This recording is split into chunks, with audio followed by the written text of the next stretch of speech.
К началу учебного года распахнет двери пятая школа в Яндере. Просторная и светлая столовая станет излюбленным местом учащихся, уверены специалисты. Здесь разом смогут отобедать свыше 120 детей. На кухне уже стоит оборудование, начиная с холодильников и заканчивая хлеборезкой. Полностью подключено. Уже можно сегодня уже запускать. Свет, это вытяжки, вентиляция, пожарная сигнализация. Ну, все, буквально все подключено. Единственное, не хватает поваров. Здесь есть трудовые мастерские. Кабинет для мальчиков оснащен сверлильными станками, заточенными машинами, оборудованием для работы с металлом. Мастерская рассчитана на 24 ученика.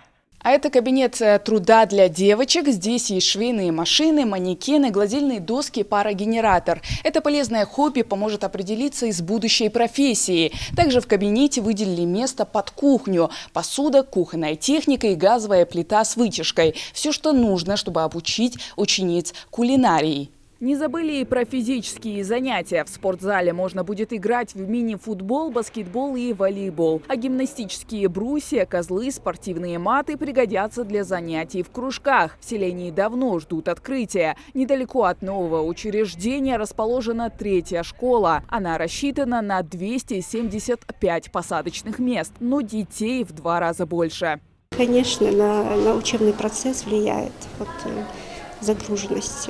Много детей, больше нормы оказывается у нас детей. У нас будет возможность заниматься в одну смену, дополнительные занятия проводить, кружковые работы.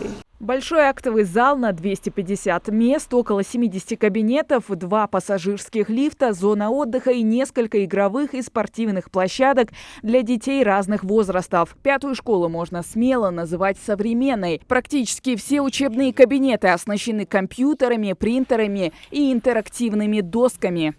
Предлагается территория где-то 3,5 гектара.